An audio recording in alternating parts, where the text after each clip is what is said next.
Series के पहले episode की शुरुआत में हम एक बुजुर्ग आदमी को देखते हैं जो जंगल में रहता है और उसने यहाँ कुछ भेड़ पाल रखी है। लेकिन रात के वक्त जब अपने भेड़ों की चिल्लाने की आवाज सुनकर वो उन्हें चेक करने वहाँ जाता है तो वहाँ एक पोर्टल जैसी कोई अनजान चीज निकल कर उसे बेरहमी से मारकर अपने साथ कहीं ले जाती है। और इसी के साथ ही सीन यही कट हो जाता है। अब अगले सीन में हम इस कहानी के मेन कैरेक्टर ब्लूम को देखते हैं जो एक फेरी है और वो अदरवर्ल्ड यानी कि मैजिकल वर्ल्ड में एल्फी नाम के स्कूल में जादू सीखने आई है जो सोलेरिया नाम के एक जादुई राज्य में मौजूद था। और ये जादुई दुनिया धरती से अलग कहीं मौजूद थी। दरअसल इस स्कूल में पढ़ने वाली लड़कियां फेरीज होती है जिसका मतलब ये है कि उनमें पहले से कुछ जादुई शक्तियां होती है और यहाँ पर उन्हें अपनी शक्तियों को और भी अच्छे से इस्तेमाल करना सिखाया जाता है। जबकि यहाँ पढ़ने वाले लड़कों में आमतौर पर कोई जादुई शक्तियाँ नहीं होती बल्कि उन्हें ट्रेनिंग देकर एक योद्धा बनाया जाता है ताकि वो सोलारिया के दुश्मनों से रक्षा कर सके। हालांकि यहाँ पढ़ने वाले कुछ लड़कों में भी जादुई शक्तियाँ होती है। अब यहाँ पर ब्लूम अपनी मेंटर स्टेला का इंतजार कर ही रहे होता है जो उसे यहाँ गाइड करने वाली थी। तभी यहाँ पढ़ने वाला स्काई नाम का एक लड़का ब्लूम से फ्लर्टिंग करने लगता है।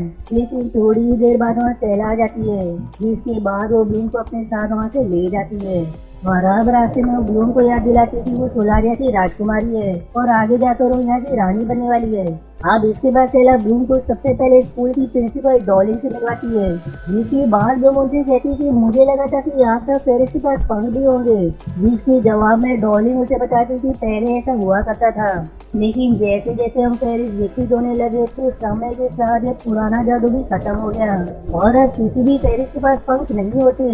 आप प्रिंसिपल से मिलने के बाद वो स्टेला के साथ अपने हॉस्टल में जाती है जहाँ रास्ते में स्टेला अपनी चीजों को शो ऑफ करते हुए उसे अपनी जादू अंगूठी दिखाते हुए बताती थी इस अंगूठी की मदद से वो कभी भी इंसानों की दुनिया में जाकर वहाँ से वापस यहाँ पर आ सकती है। और अब इसमें में ब्लूम का रूम आ जाता है जो थोड़ा बड़ा होता है इसलिए उसके साथ इस रूम में 4 और पेरिस भी रहने वाली थी जिन चारों के नाम टेरा जो एक अर्थ फेरी है, आयशा जो एक वाटर फेरी है, मूसा जो एक माइंड फेरी है और चौथी फेरा कुछ स्टेला थी जो एक लाइट फेरी है और ब्लूम एक फायर फेरी है क्योंकि उसके पास आग की शक्ति है। अब यहाँ पर ब्लू अपने रूममेट को बताती थी उसके माता पिता एक इंसान है और इसीलिए उसने उन्हें ये नहीं बताया कि वो एक फेरी है और एल्फी में जादू सीखने आई है बल्कि उसने उनसे झूठ कहा कि वो स्विट्जरलैंड के किसी कॉलेज में पढ़ने जा रही है। अब ये जानकर आयशा उससे कहती कि शायद तुम्हारा कोई पूर्वज फेरी होगा इसलिए तुम्हारे माता पिता के इंसान होने के बावजूद तुम एक फेरी हो। ये थोड़ी देर बाद स्टेला किसी फंक्शन में जाने के लिए तैयार होने लगती है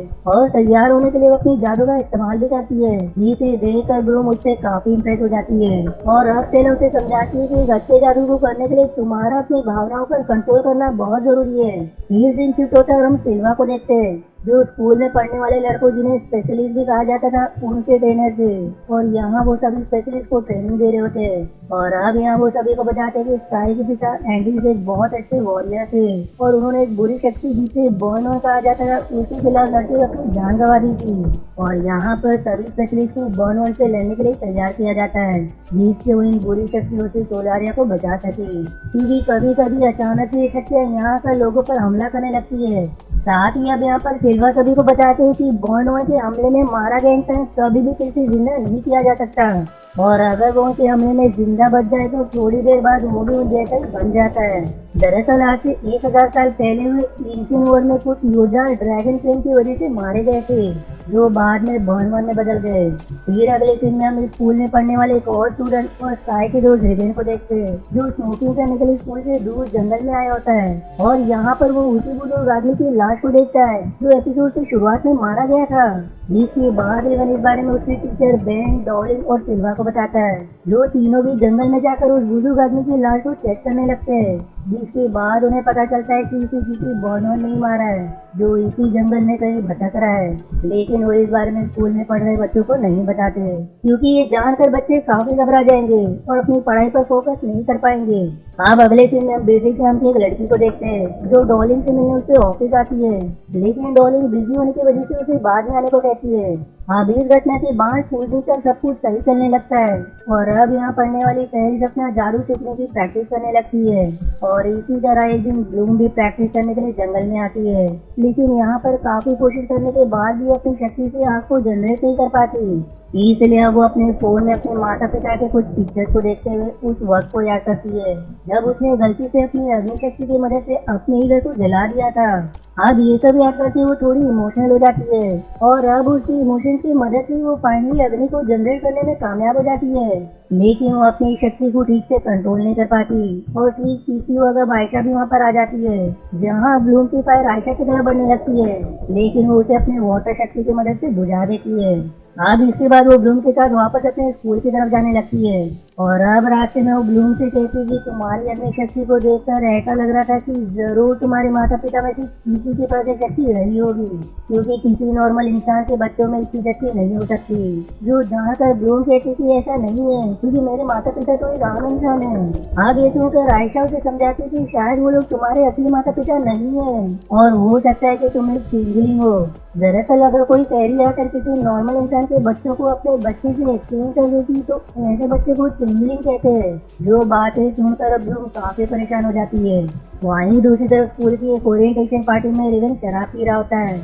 जो अब बिना बताए डेन नाम के लड़के को भी शराब पिला देता है, जो देख कर टेरा गुस्से में अपनी धरती शक्ति का प्रयोग करके रेवन को सबक सिखाता है और अब टेरा की ये शक्ति देखकर वहाँ मौजूद लड़के उससे डर जाते हैं। फिर पार्टी खत्म होने के बाद ब्लूम की रूम में उसे काफी ढूंढती है लेकिन वो इन्हें कहीं नहीं दिखाई देती, जिसकी बात से उन सभी को बताती कि ब्लूम को अपने माता पिता की बहुत याद आ रही थी, इसलिए मैंने उसे अपनी मैजिकल रिंग दे दी ताकि वो इंसानी दुनिया में जाकर उनसे मिल सके। अब अगले सीन में ब्लूम को देखते जो कब्रिस्तान के पास बने प्रोटेक्टिंग शेड के दरवाजे पर मैजिकल की का इस्तेमाल करके कैलिफोर्निया में अपने घर के बाहर पहुंच जाती है और अब वो बाहर से ही घर में मौजूद अपने माता पिता को देखती है। दरअसल वो यहाँ अपने माता पिता से ये पता करने आई थी कि क्या वो सच में उनकी ही बेटी है, लेकिन अब उसे एहसास होने लगता है कि ये सवाल पूछकर उसे उन्हें दुखी नहीं करना चाहिए, इसलिए वो बिना उनसे मिले मैजिकल की मदद से वापस कब्रिस्तान में आ जाती है। लेकिन यहाँ आते ही बर्नवन उस पर हमला कर देता है और डॉलिंग सही समय पर आकर उस बर्नवन को वहीं बेहोश कर देती है और ब्लूम को बचा लेती है। वहीं दूसरी तरफ हम देखते हैं कि स्टेला और स्काई का अफेयर चल रहा है और फिर आखिरी सीन में हम देखते हैं कि जिस जगह पर डॉली ने उस बर्नवन को बेहोश करके कैद किया हुआ था इस बाद में वहां जाकर अपनी शक्ति की मदद से उसे जगा देती है। इसी सस्पेंस के साथ ये एपिसोड 1 यही समाप्त हो जाती है। अब एपिसोड 2 की शुरुआत में हम सिल्वा और डॉलिन को देखते हैं जो जंगल की उसी जगह पर जा रहे होते हैं जहाँ पिछली रात को डॉलिन ने उस बर्नवन को कैद किया था, क्योंकि डॉलिन उसके दिमाग में जाकर कुछ जानकारी हासिल करना चाहती थी लेकिन ब्रिटिश ने उसे पहले ही जगा दिया था,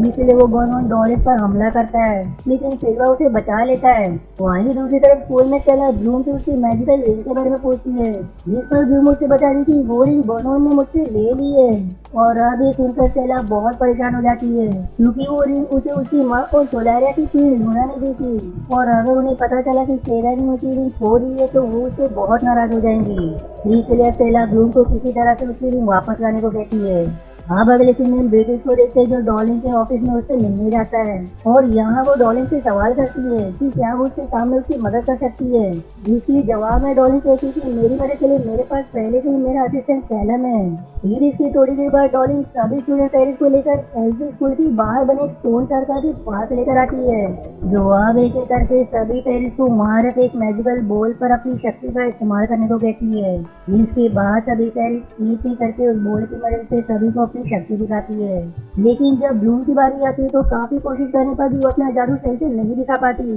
जिसके कारण वो थोड़ी परेशान हो जाती है। और अब क्लास खत्म होने के बाद अकेले में वो डॉलिन से सवाल करती है कि क्या मैं चेंजलिंग हूँ। अब ब्लूम का ये सवाल सुनकर डॉलिन थोड़ी हैरान हो जाती है, लेकिन वो उसे कहती है कि सही वक्त आने पर तुम्हें तुम्हारे सभी सवालों के जवाब मिल जाएंगे। दूसरी तरफ हम स्टेला को देखते हैं जो स्काई से सवाल करती है कि क्या तुम मेरे लिए स्कूल के बाहर वाले जंगल का नक्शा लेकर आ सकते हो, क्योंकि जंगल में मौजूद बर्नवन के पास मेरी माँ की जादुई अंगूठी है जो इस दुनिया को इंसानी दुनिया से जोड़ती है और इसलिए हमें किसी भी कीमत पर उस अंगूठी को वापस लाना होगा। हाँ, स्टेला की ये बात सुनकर स्काई उसकी मदद करने के लिए तैयार हो जाता है, जिसके बाद स्कूल की कैंटीन में शिफ्ट होता है जहाँ मूसा आयशा को बता दी कि मैं अपनी माइंड शक्ति की मदद से किसी भी इंसान के इमोशंस को महसूस करके पता लगा सकती हूँ कि वो इंसान दुखी है या खुश है या फिर वो किसी स्ट्रेस में है। अब इसके बाद कैंटीन में सभी लंच करने लगते हैं। तभी स्टेला और स्काई वहाँ पर जंगल का नक्शा लेकर आते हैं और स्काई सभी को बताती है कि इस नक्शे के हिसाब से जंगल के अंदर एक जगह है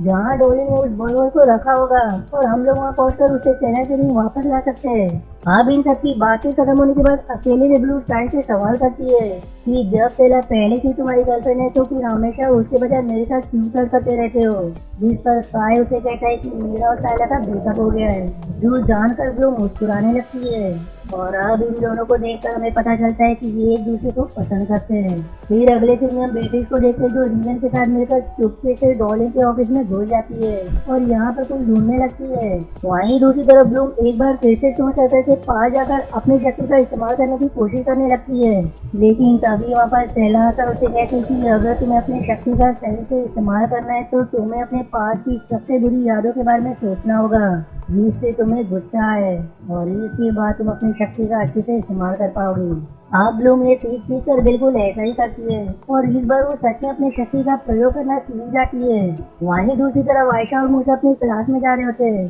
तभी रास्ते में उनसे वहाँ पढ़ने वाला सैम नाम का लड़का मिलता है। हालांकि मूसा सैम को पसंद करती थी लेकिन उसे बात नहीं कह पा रही थी, इसलिए आयशा सैम को बताती है कि मूसा उसे काफी पसंद करती है। जिसके बाद वो दोनों अकेले में एक दूसरे से बातें करने लगते हैं और इस दौरान सैम उसे बताता है कि वो टेरा का भाई है और प्रोफेसर बेन उसकी पिता है। अब अगले सीन में हम डेन को टेरा के साथ बॉटनी लैब में देखते हैं जहाँ टेरा उसे अलग अलग तरह की फ्लावर्स के बारे में बता रही थी। तभी डेन को रिवन मैसेज करके मिलने के लिए बुलाता है। फिर इसके थोड़ी देर बाद स्टेला ब्लूम और उनकी रूममेट सेरी ग्रीन ढूंढने के लिए जंगल में उस जगह पर पहुंच जाती है जहाँ पर डॉलिन ने बर्नवन को कैद करके रखा था, लेकिन यहाँ आकर उन सभी को पता चलता है कि बर्नवन यहाँ से बाहर निकल चुका है और अब वहाँ से थोड़ा आगे जाने पर वो सभी प्रोफेसर सिल्वा और सोलेरिया के कुछ सोल्जर्स को देखती है जो यहाँ उस बर्नवन को खत्म करने आए थे, लेकिन उसने इन सभी सोल्जर्स को मार दिया था और सिल्वा को भी बुरी तरह से घायल कर दिया था। वहीं दूसरी तरफ ब्लूम को जंगल से कुछ आवाजें आ रही होती है और जब उनका पीछा करते हुए जंगल में आगे बढ़ी होती है तभी वहाँ एक बर्नवन उसके सामने आकर तेजी से उसकी तरफ बढ़ने लगता है,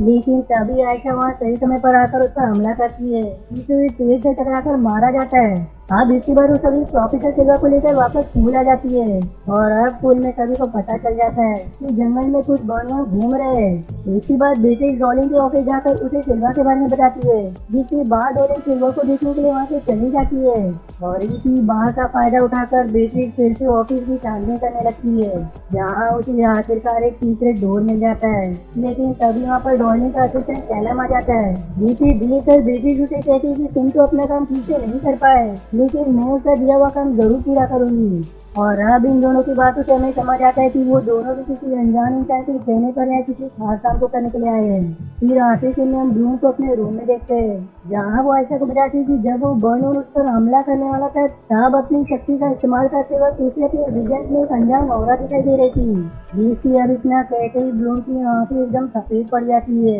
और फिर इसी सस्पेंस के साथ ये एपिसोड 2 यही समाप्त हो जाती